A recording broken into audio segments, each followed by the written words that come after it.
Thank you. It's good to be with you all today. I think this is the last thing I do before I go take 2 kids and drop them off to college next week. So I'll try to be quick. I want this to be a provocative talk. I'm here to talk about economic policy, not education policy, and there's a lot of overlap between the two, and I know you've heard or read some of the things that I've written about this, and I want to start off by saying how impressed I am about how schools go about their business, and I'm an educator, but I was trying to think, how can I contextualize my understanding of what school corporations do, and I'm in my mid-50s, and the summer before I turned 19, I had my first leadership job with teenagers. I ran a 10-person crew for a Park Service work program. And after that, I went off, was an Army officer, so I commanded units of teenagers, 300, 400 teenagers with a lot of equipment and a lot of reporting responsibilities. And since then, I've been either a staff officer or a commander or worked in a research center as a professor. So I've been around those teen to 20-somethings for about 40 years now. They look the same. I keep getting older. And what that tells me is there's so much about what you do that I have no idea about, that I am just going to say, I know it's complex, I know it's difficult, and I don't have a lot to tell you about the operation of your corporation, but I also know that I don't know that, and I think that's what maybe distinguishes me about some of the other people who are giving you advice. So what I want to talk about today is really about a provocative discussion about education and its role in economic policy. All right, so I'm going to talk about these 5 things.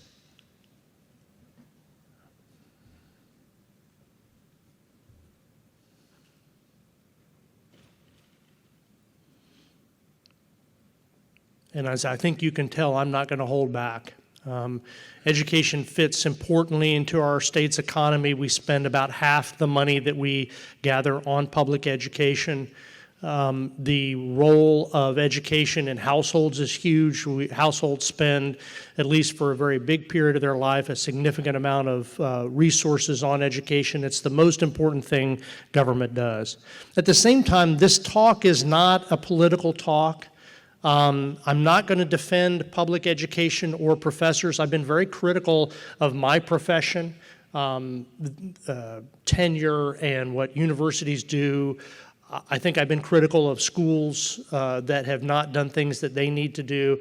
So I'm not going to defend you. I think there's some self-evident defense in what you're doing that I will show you along the way. So I'm not going to defend you. You guys will see that you don't need my defense. And this is not an attack on non-college jobs. Most people are not going to complete college. I don't think at any time in America's future is probably the case. Whatever vast educational reforms occur, there's still going to be a lot of people who are doing jobs that are not college jobs, and many that do finish it in years after they leave. So the traditional leaving high school, going straight to college it's a small share, and the other jobs are important. And so it's not going to be a critique either of CTE training or job training in general. And this isn't my opinion. All of this is based on academic research that my colleagues and I have done either nationally or here in Indiana. And so I want to start off with the Indiana Constitution's take on education. Now, I hope all of you have this up in your school, in the front door, share it with parents. Share it with business partners.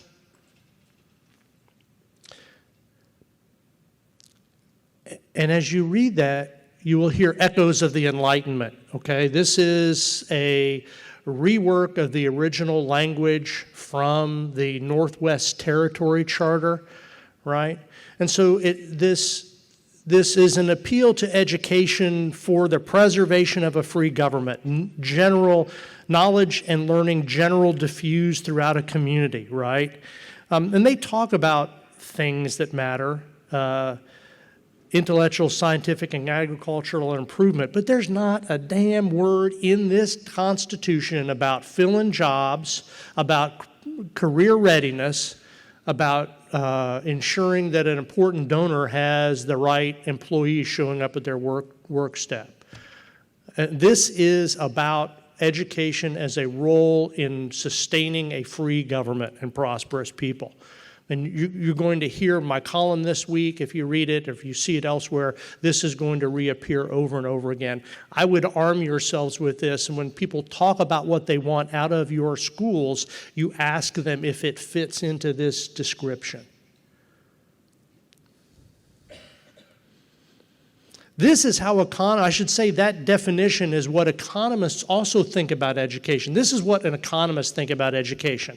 We usually model education as an input, not at the level where we're filling jobs, but generally places that are better educated have much better economic activity. The 20th century was the American century largely because we went from 2 or 3% of people graduated from high school to about 80%.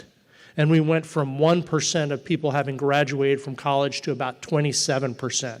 That is why the 20th century was the American century. So when economists think about it, this is a graph from a forthcoming study that just simply rates 3 different variables: total population, the population or total workforce, the population with a bachelor's degree, and the amount of physical capital, you know, the stuff that we incentivize all the time in our big business deals. And you can see if you really want to boost the economy, it's about people, not capital. Capital goes to where people are.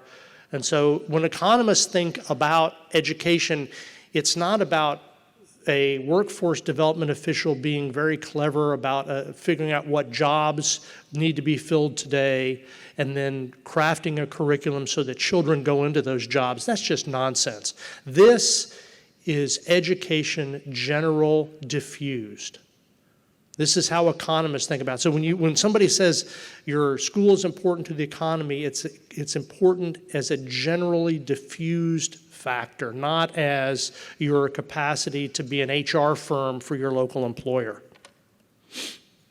So I'm going to talk to you about labor market changes that are currently playing a role in what's happening here in Indiana, and I think are fueling some of the misunderstanding about the role of education.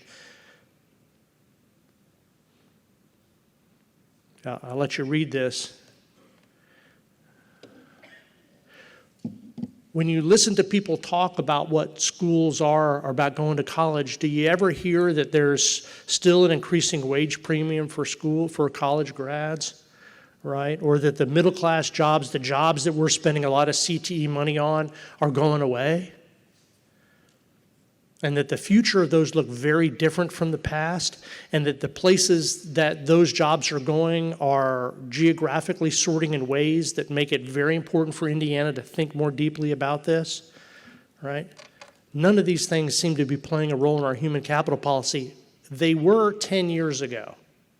When Mitch Daniels started on this path in 2006, 2007, this stuff was top of mind. That's gone now, much to our disadvantage. So let me just show you some graphs. This is the grand paradox. Over the past, this is a 55-year graph, the wage premium for college graduates has been astonishing. It remains astonishing. It grew last year. At the same time the wage premium is growing, we're also seeing a growth in the share of the population that have a college degree. And I use a college degree here. It goes all the way down the spectrum of educational attainment. So people with advanced degrees make more than people with a college degree on average, both mean and median, who make more money than people who have an associate's degree, who make more money than people who have just been to college, who make more money than people who have a certificate but not a high school diploma and a certificate but not college, and more money than people with a high school diploma. And then last, the 1 in 5 Americans who still don't have a high school diploma. On top of that, labor force participation rates are higher at the higher end of this. More people with advanced degrees work, all the way down to like 76% of men with advanced degrees from age 24 to 90 work. You get down to the high school dropouts, it's about 1 in 3.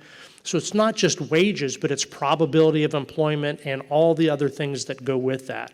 So this is a paradox, right? While educational attainment is growing in the United States, as a whole, wages are also growing. And the reason for this is that labor markets have fundamentally changed. They're polarizing. And I'm going to show you several graphs in a minute that illustrate this. And they're polarizing for very good reasons. The middle class that emerged in the United States in the 1950s was built on a big middle class of cognitive and non-cognitive routine jobs. Bank tellers, people who worked in factories, people who did filing and that sort of thing. And the more cognitive your job was in the middle class, even if it was routine, the more money that you got. So you could have a 2-year degree as typing, that's a routine job. That might pay a little bit better than somebody who had just a high school diploma and was doing a routine job. Those routine jobs are mostly gone. And the wage premium that we see going to college graduates is going because there's a wage premium to cognitive jobs. Technology is a complement to education. It is a substitute for labor. Let me say that again. Technology that we see is a complement of education, particularly higher education. If you have a cognitive job, the technology is always complementary to you. The computer technology, databases, software, every little thing that you surround yourself with is designed to squeeze out productivity amongst cognitive workers. If you're a non-cognitive worker, or if you have a routine job, that technology is designed to replace you. And it's coming really quickly. Right now, General Motors has about one robot for every 3 workers. By 2040, they'll probably have one worker for every 3 robots. I'm not scared of robots. We shouldn't be. We're going to have a lot more jobs because of them, but they're not going to have the same skill sets, and they're not going to occur in the same places that jobs that are being created today. And they're going to hit us in places that are unexpected right now. So if you get a cancer diagnosis, it's probably not from a radiologist reading your X-ray or MRI, but it's from an algorithm that tests those things. All right, so the cognitive routine jobs are going to go away as well. And they're going away pretty quickly, but that well-educated radiologist now will be part of a team that writes algorithms for detecting cancer. I was in a hospital with my wife a few weeks ago. She had a normal procedure that you do after age 50, and she had to sign consent forms for 2 studies that the radiologist was doing to detect cancer. I said, "You guys are working yourself out of a job, right?" And he laughed. He said, "Yeah, probably, but I'm not too worried," right? If you're on the production line of a factory, if you're driving a truck, if you're doing, in sense, almost all the jobs that are being identified as in-demand jobs in Indiana, those routine, non-cognitive tasks are at enormous risks. And don't kid yourself that the technology's not out there. 50 years ago, next month, we put men on the moon with robots with fewer computers in them that are in my cell phone right here. Right, so that capacity is coming. The collapse is occurring in middle-skill jobs. And so this is a graph that looks at 3 sets of jobs, sort of low-skill jobs here, the red, the middle-skill jobs, which are the orange or mauve there, over 4 decades, the 70s, 80s, 90s, and the teens up through 2016. And then the higher skill jobs, the more cognitive jobs are in blue here. So the darker the line, the later the decade, the lighter the earlier. And so you can see that we've seen this polar, and the vertical axis is changed, so 0.1 is 10%. So we're seeing this polarization of the labor force to extremes, to those people who without education and skills and to people with education and skills. And if the people who left the middle class went from these non-cognitive routine jobs or lightly cognitive routine jobs, if they moved in equal proportion to the higher skilled and the lower skilled jobs, we would not see vast amounts of wage growth amongst the higher educated population. Let me say that again. If that middle class, that flattening of the bell curve of the middle class pushed people in both directions equally, it does push people in both directions, right? We have a lot more people that top 25% of income on an income distribution has more families in it. But the majority of people who are losing those jobs are moving into lesser skilled jobs because they don't have the capacity to go back and get trained in those jobs, either because they don't have the time to do it, because it's a financial burden, or they don't have the skills. I'm going to argue it's fundamentally the latter of those. And for those of you here, where did those skills come from? Third grade, eighth grade? That's really what we're talking about. It's really fundamental K through 8 education that is causing a large share of these folks to slide out of this area. The geography of this is really tough, and this is one of the busier graphs of this. And I have these same 3 graphs for 3 different sets of skills, the low, the medium, and the high. And the vertical axis is the share of employment change, and the horizontal axis here is population density. So to the right of the graph, your right of the graphs, these are cities, and to the left of the graphs, they're rural areas. So Indiana's in the middle, and I've written a little red circle here around each of the lines. So we've seen almost no geographic reallocation of low-skilled jobs in the past 50 years. So low-skilled jobs are still dominate the more rural places, and there's fewer of them in urban places. The middle-skilled jobs have gone away everywhere in big numbers, and they're shifting away. That blue line is shifting away from urban areas at a faster rate than in rural places. So the middle-class jobs in Indianapolis and Fort Wayne and the greater Chicago or Louisville area are going away at fairly rapid pace over a 50-year period. The cognitive, non-routine jobs, those managerial and technical jobs on the right, which are almost exclusively college graduates, are increasing in proportion everywhere, but especially in the urban places. So we're in a state with a lot of cities, but only 1 or 2 big metropolitan areas. Most of us, as I'll show you in later graphs, are sort of stuck in the middle in these places. So what's happening? Just a quick summary of these slides so you get it really clear. Polarization of skills. Right, so we're seeing working adults moving into much better skilled jobs and much less skilled jobs. That polarization also accompanies wage changes across the board. It's not as sharp as you might hear in the presidential debate coming up, but it's been emerging for 40 or 50 years. It's becoming more acute since the 1980s, and it's not going away. Technology is driving this. Technology, automation-related job losses are ubiquitous. I'm going to talk to you more about that with some more maps in a minute. And the jobs that are of the future are going to require you to reskill several times. And this is nothing new. We've heard that for a long time, but the types of things that you need to know to be reskilled in them are a much higher level of sophistication. It's really more like 8th grade math everybody has to have or more to be able to do this. Right. Workers are also sorting geographically, so we're seeing high-skilled urban places, lower-skilled rural places. And by urban places, I mean not just where we are now, but the Indianapolis metropolitan area. So the metro statistical area and the suburbs are dominating this job growth. This, folks, is why Hamilton County is one of the top fastest growing counties in America this century, and Delaware County or Muncie is one of the slowest, or it's actually a negative growing place.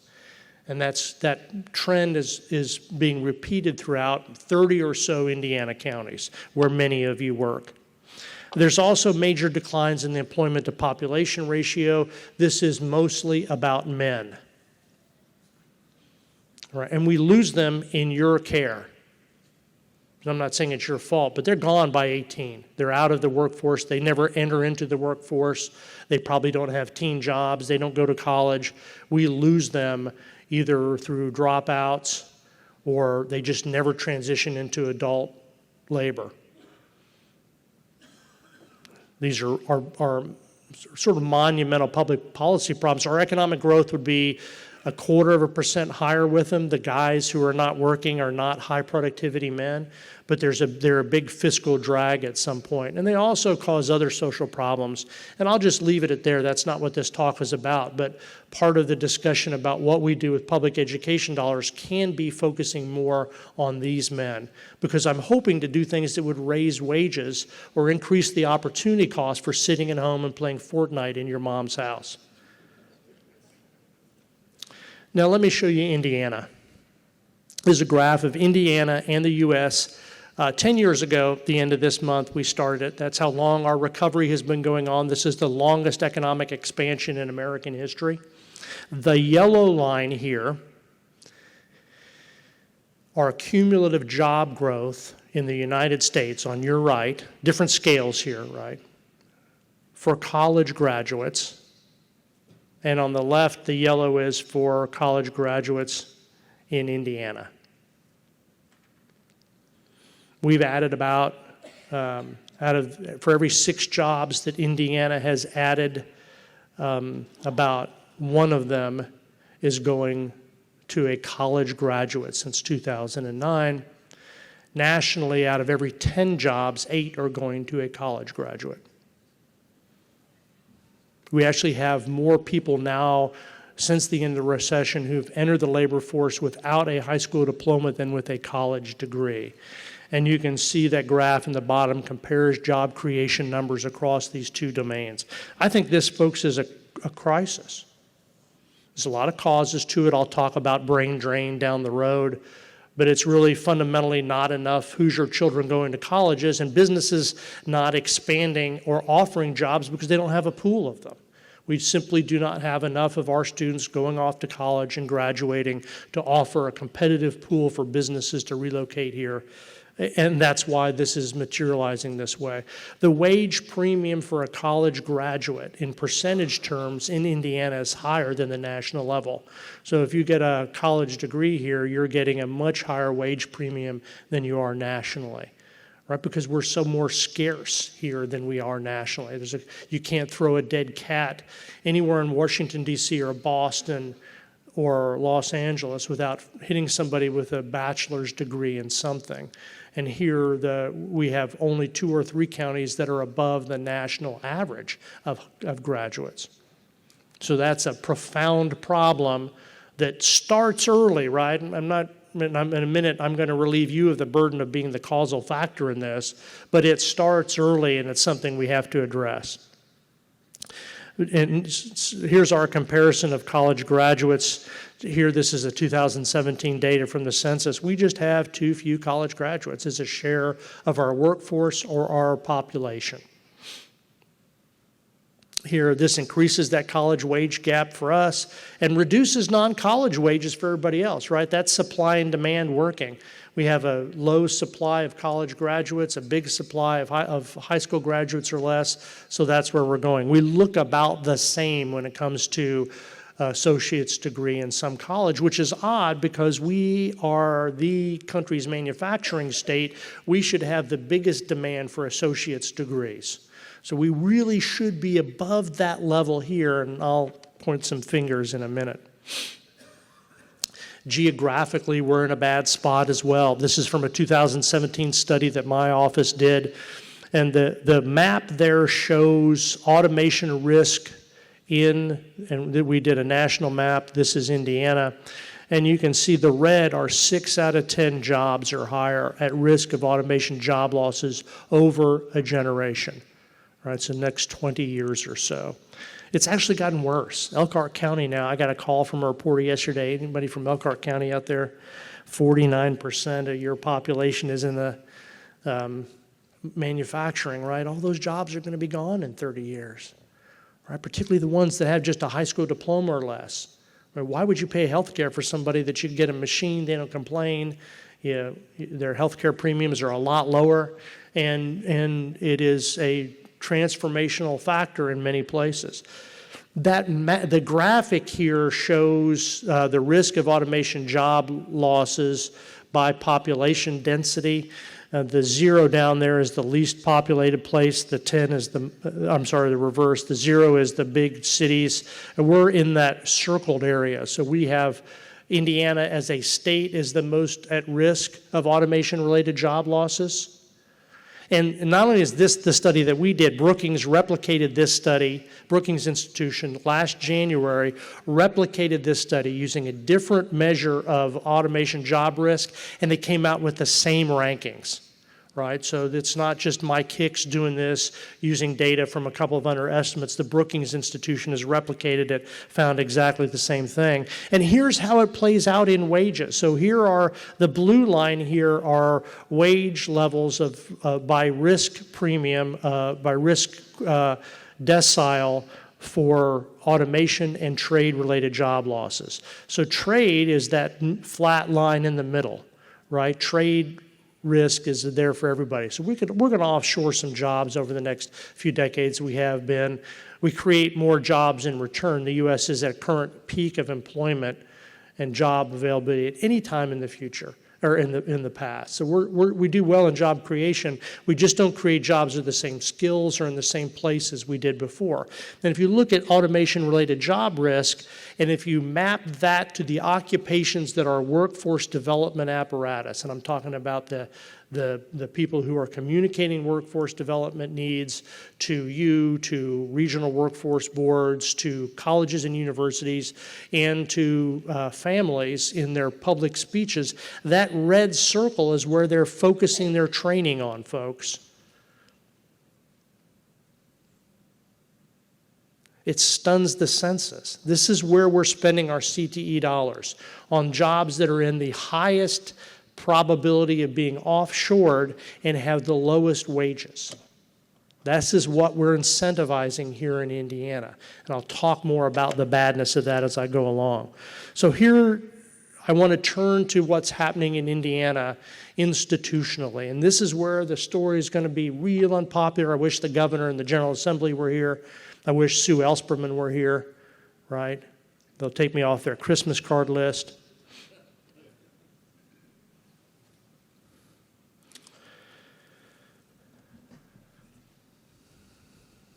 I'm not going to defend anybody here. I've criticized, I don't think there should be tenure, right, at universities. So you can imagine I'm not welcomed in the anthropology department in many places. But let me just go through some facts. School choice in Indiana has been an enormously successful public policy if the goal was to make Indiana students outperform their national peers on nationally comparative tests, right? Now, that's not maybe the only goal that we should have had, right? But if that is a goal, it has been monumentally successful. This is the National Assessment of Educational Policy, the NAEP tests, National Assessment of Educational Proficiency. These are standardized tests in math and English. We know what's wrong with them, right? And we also know what's right with them. But the fact is, we have pulled ahead over the last 3 or 4 years statistically for a period of time above the national norm. School reform, folks, if you don't know it, was always designed to cause competition for public schools. This always was the goal, to cause you all to face competition from other venues. Either your neighboring school corporation or a private school or a charter school. That's all this was. And in that regard, it's done well. Students have done well. And the big winners, frankly, have been public education. There were forecasts made in 2010 of the number of students that would choose charter schools and private schools. And guess what? There are fewer people in private schools now in Indiana than there were when school choice started. People did not flee to private schools. They went to other public schools. So the big competitors was just being able to travel to another school. And we all know that school students change districts for a lot of reasons. We know this is a complex formula. Bottom line is, if the goal was to improve K through 12 education, graduation rates, generate more people who are doing better on standardized test scores, which are maybe the way we can tell things are getting better, this has been a monumental success. The General Assembly should understand this, right? And I would ask you to ask your school boards and people who are challenging how good your schools are against this metric. But, you know, the ISTEP is a statewide comparison metric. Back when we were below the national average or at the national average on ISTEP, maybe you could worry, but we're an average school in Indiana should be better than the average national school. That was not the way it was 25 years ago. NAEP scores, when you look at the occasional tests that were taken in the early 90s, were often below that. And I haven't shown the growth rates here, but the growth rates are very good. We're top 10 states for 2 or 3 years in terms of growth rates. So school reform, the school reforms of 2010 have taken our biggest public expenditure and generate a lot better out of it. Right? So I don't need to defend you guys. You need to defend yourselves. Have these graphics and say, look, maybe I'm just a little bit above average on my ISTEP, but I'm an above average state now, which is important for a variety of reasons I'll sum up with at the end. Higher education has done pretty well too. I mean, we're a state that's under 2% of the population at school age. We have 3 of the top 100 research universities in the country. For every 100 students that Indiana sends out of state to college each year, we import 260 students. Let me say that again. For every 100 kids that we take, drop off at a school like I'm doing next week, out of state, we get 260 other American students into our school corporation or into our universities. And on top of that, there's a big international inflow here. So in terms just of attracting students, we're doing a great job. I will tell you that the funding formula for higher education incentivizes us educating kids from New Jersey and Illinois and Ohio and does nothing to incentivize bringing a kid from Yorktown or Noblesville or Gary to our school corporations. That's a problem. Do I think there's things we could do to make this better? Absolutely. Could we cut costs? Could we eliminate some schools? Could we eliminate programs? Could we build new programs? Sure, all those things can happen, right? But the fundamental question is, how well is higher ed doing? Well, for every 100 that leave our state to go to college, 260 come in. I don't know what other metric really in terms of the quality would be good in this regard.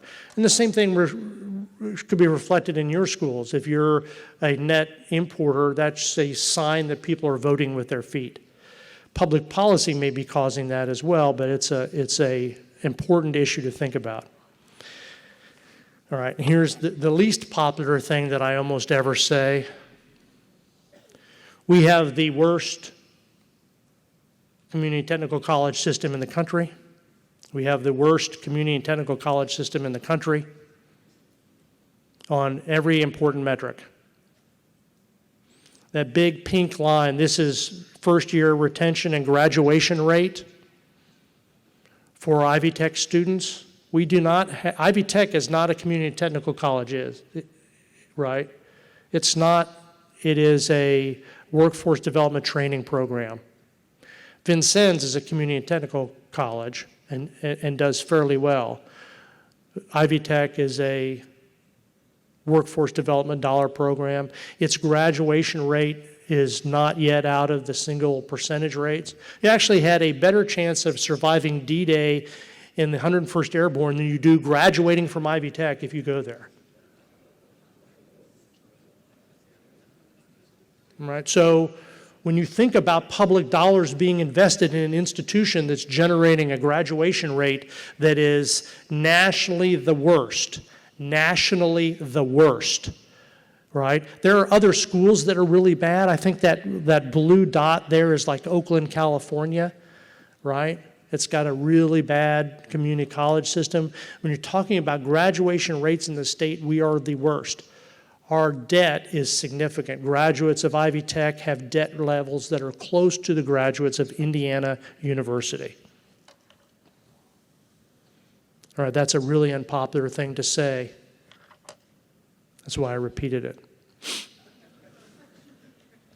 All right, but compared to Ivy Tech, our workforce development system is even more poorly aligned.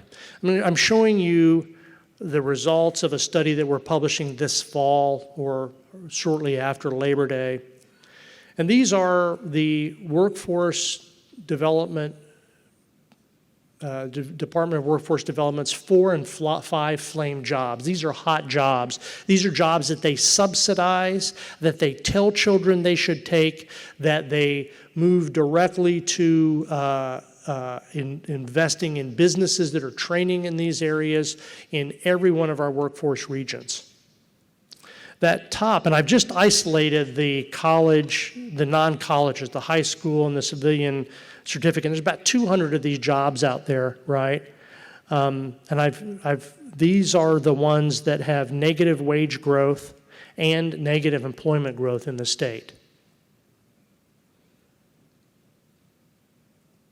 So we're telling kids, you need to be a health technologist or an industrial machinery mechanic. How many of you have CTE programs in industrial machinery maintenance?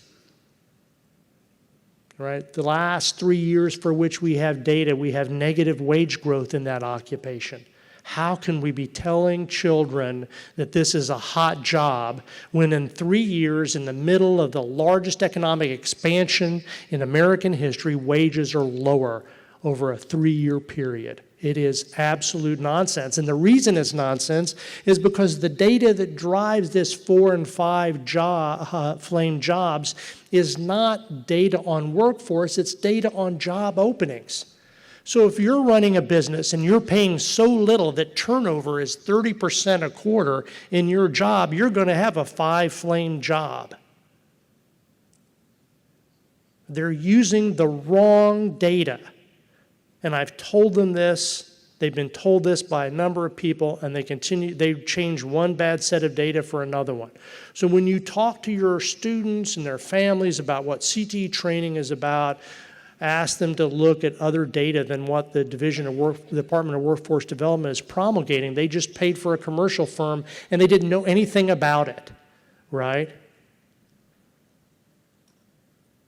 It is remarkable malfeasance. In the bottom graphic here these are jobs with lower wages with increasing employment, right? So the top they could, you might say supply. The fact is if wages are dropping, you do not have a job shortage. Let me say that again. If wages are dropping, you cannot have a job shortage. You don't have to be a rocket science to do that. You just have to meet the economic standards of high school and take economics, right?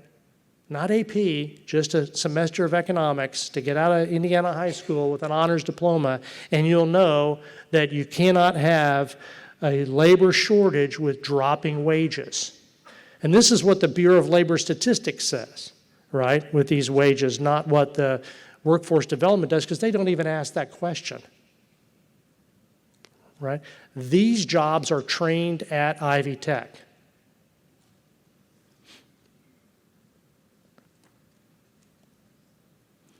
And let me just show you some of these. This is the number one job.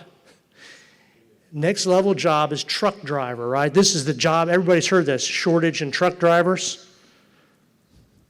Here's inflation-adjusted wages since the Clinton administration.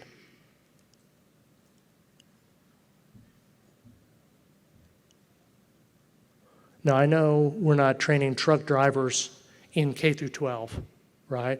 We are at Ivy Tech. That's one of their biggest programs. And I asked their vice president while he was yelling at me, have you done any research on this? He said, yes, I've talked to employers in 3 cities. They have truck driver shortage. I said, well, of course they do, because as soon as a young man figures out how bad the pay and working conditions are, he leaves. And so if you can't filling a job is not a shortage, right? That's equivalent to me saying I have a shortage of Teslas in my garage, right? I have 3 places in my garage, and there's 3 Hondas in there, right? And so I'm not willing to pay for a Tesla, so there certainly must be a shortage of Teslas in my garage. It is that sophisticated of thinking. I'm off the Ivy Tech Christmas card list. This is everywhere. This is advanced manufacturing. This is CNC equipment. These are people with an associate's degree or some college, inflation-adjusted monthly wages in advanced manufacturing. Now, part of this is we've seen very little wage growth nationally, but if you look at auto manufacturing in Elkhart, for example, where there really is a shortage, their wages are up 25% since the start of the Great Recession, or since 1998, in that sector, because they've really been growing and they have to pay more to get people to work there, right? That's not true in advanced manufacturing. This is an important sector in our economy, and a couple of folks in the audience and I listened to GM's vice president last week give a talk to all the businesses in Indiana, and what he talked about was not about we need to get people directly into our workforce, as I need data scientists. I'm getting ready for automation. I need really highly skilled people working for me. Our GM's not worried about filling the line here. They're worried about people with a bachelor's degree in data analytics, right? People who can do robotics and can maintain them, which is at least an associate's degree, or should be an associate's degree. So this is occurring everywhere. And here, by the way, are the wages for college graduates in the same sector. Let me go back. You can see, look at the same scale here, right? Those are monthly wages for associate's degree. This is monthly wages for a college degree. They haven't risen a lot, but they've risen a little bit, and much higher. So what's happening in state public policy? We have reversed the college attendance rate from the early 2000s. And we need to reverse that. And we sit about 39th or 40th in terms of per capita income. We sit at 39th or 40th in terms of educational attainment. And for us to move to the median, just to get to 25th, is going to take about 30 years of a significant investment in making this happen. At the same time, we're spending less money on higher ed. I'm talking about we being the taxpayers of Indiana. We're spending less money on K through 12, and we're increasing money for workforce development. I don't know how much money we spend. It's not really visible, right? It's so carefully packaged across so many different funding areas. It's probably $1 billion or $1.2 billion per year, right? All of it going to the wrong places, or almost all of it. There's also a major emphasis to destigmatize not going to college, right? And what puzzles me is we really need to be asking more people to go to school. I don't think we ought to stigmatize people who choose to be a soldier or a plumber or do something different, but at the same time, we can't be sending a message that there's an economic future for most people who do not go off to college, because that's not clear that there is.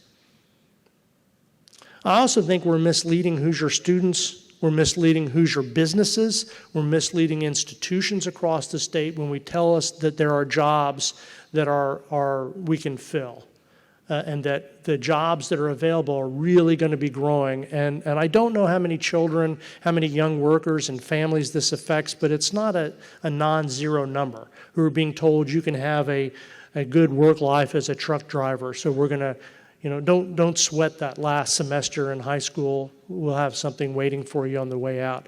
These are people who will face challenges in the workforce for a generation or two if they do not stick with school and get better education. Here is the spending on operations. This is state spending and inflation adjusted. This is consumer price index inflation in K through 12 and higher ed. Now, I know many of you have complaints about the mix of spending going to charter schools and private schools, right? But even if that was static, even if that hadn't changed, we're still spending less on children today than we did a decade ago. I'm going to call this the lost recovery. for Indiana. This was an opportunity for us to have made significant improvements in educational attainment, to have had more children go to college, to have more children complete college, to have more children go to community college and complete it, have a higher share of students graduate from high school, and yes, have a higher share of children that graduated complete relevant CTE training. None of that happened. We have just squandered the longest expansion in American history. We have data going back to the Polk administration, 1840s.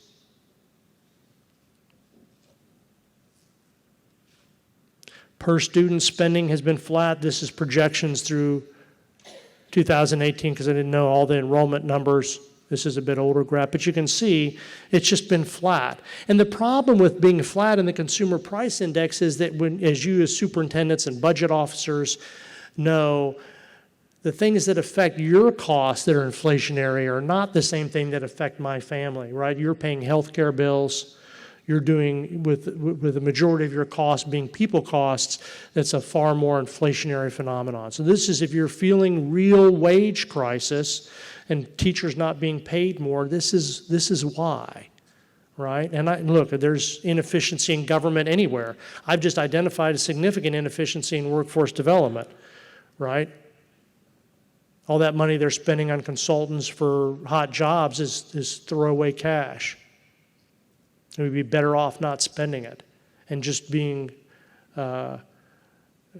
absolutely quiet about what the next great jobs are and letting somebody else step in and do that analysis.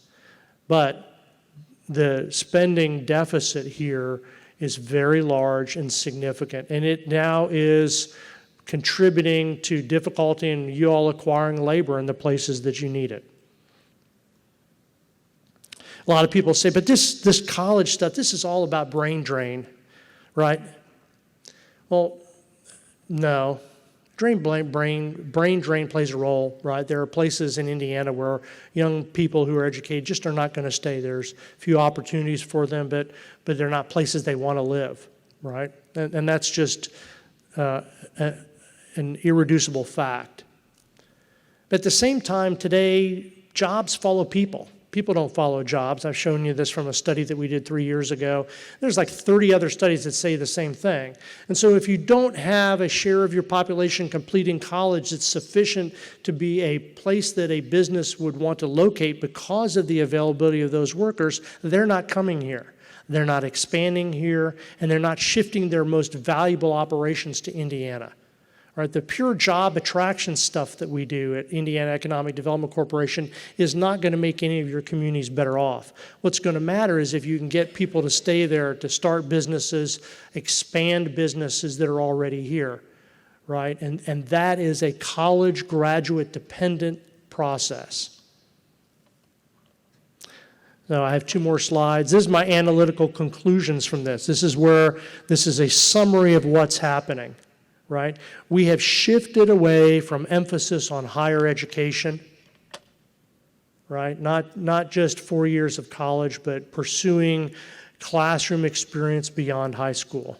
And we're doing it not just with funding models that are wrong, but with rhetoric and moral suasion. When the governor says you don't need to go to college, right, that sends a signal to a lot of people. Now, hopefully, I think most high school kids don't know who the hell the governor is.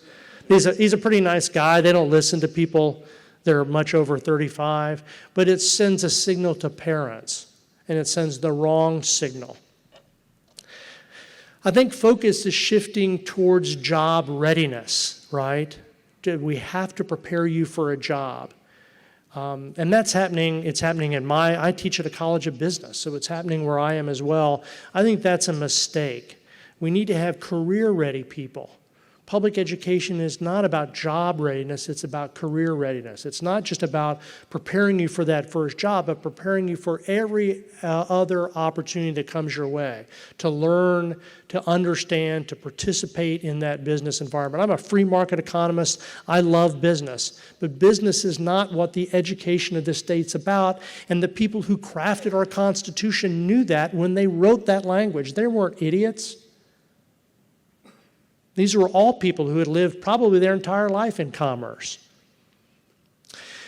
Mitch Daniels and Mike Pence were very aspirational in their college goals. So this is a new thing. We're like him or not, Mitch Daniels said, I want 65% of our kids to go to college.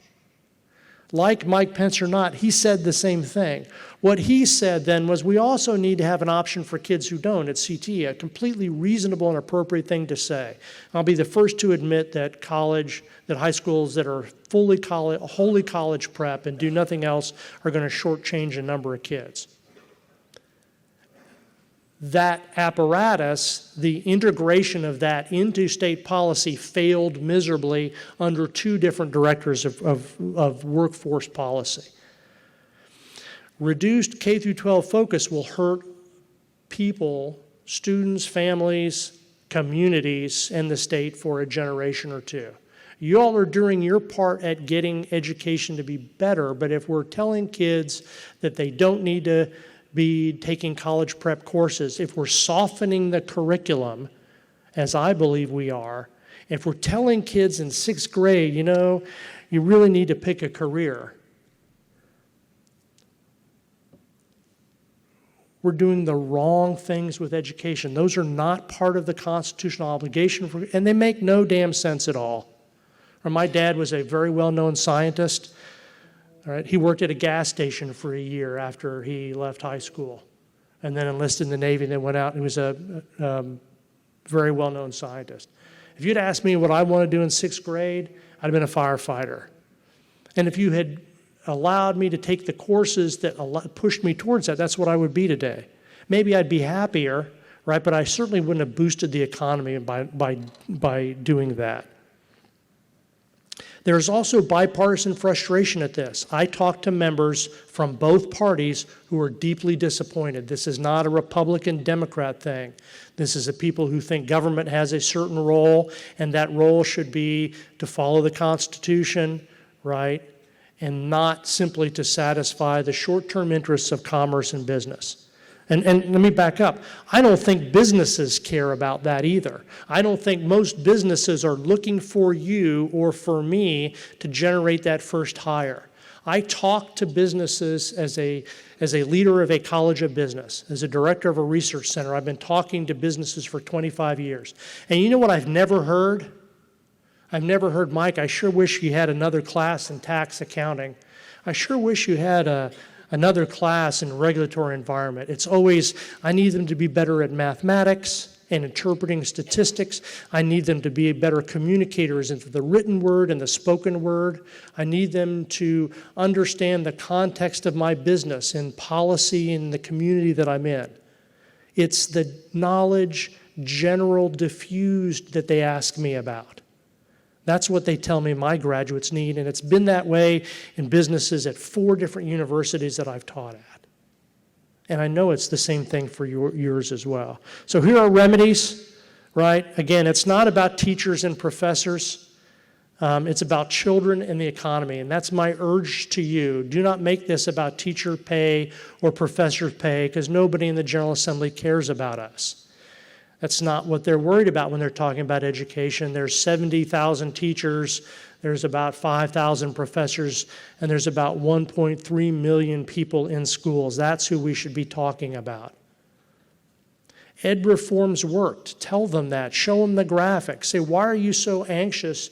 And I tell you, I've sat with 2 workforce directors who've told me how bad our K through 12 education is. Not the current one, but the previous one who just left and the one who he replaced. And I said, well, what data do you have that they're performing horribly? Well, I go around and talk to people.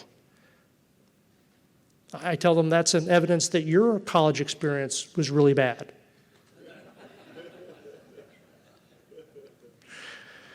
We have to think more about being a college and a career state, not a job training and a job state. It's a political call. This isn't a policy call. It's a call where we tell children, we tell young workers and their families, you need to be thinking about college and career. And the career could be a truck driver, but tell people, if you're going to be a truck driver, you better be really good at understanding software and fixing software when you're one of the platooning drivers of that platoon of trucks in 15 years. Because guess what, folks? Mack Truck ain't designing any trucks with driver considerations in it anymore. They're building trucks to be autonomous with a driver maybe pulling it around in a very difficult location. All right? And we're going to have to shift resources to higher return on investment places. And we're not at the point where we can do anything like that yet, right? I mean, we know implicitly that if you were to spend an extra $1 million in a community and you wanted to make education in the long term better, you don't spend it on college. You don't spend it on job readiness, right? You spend it on early childhood education, yet we're not anywhere near that close yet. Right? So we were 10 years ago, we were on the cusp of talking seriously about early childhood education. I think we backed away from that. We're moving in the wrong direction. Maybe the recession that we may be entering now will be a good moment for us to pause and rethink through this. So these remedies are not little policy issues, they're major problems. And I don't know if I have any time left. I'd like you to follow me on social media. If you have a chance, it's my Twitter handle. You'll hear this quite frequently. And if you send me an email, I'll add you to our weekly newsletter if you're not reading our columns. And I think I'm over time, but maybe I have just a couple, 3 questions. I'm looking for Andrew out there. Yep. Oh, there you are. Yes, I don't know. We can't see you very well, but if there's someone that does have a question, we could take 1 or 2. And I'm going to move away from the spotlight so I can see you. Hey, you look better with lights. I don't, but you do. Well, thank you very much. I appreciate it. If you have any questions, feel free. This study is available, or these slides will be available. And if you have any particular questions, just send me an email and I'll try to answer it. Not next week. I'll be gone. Thank you.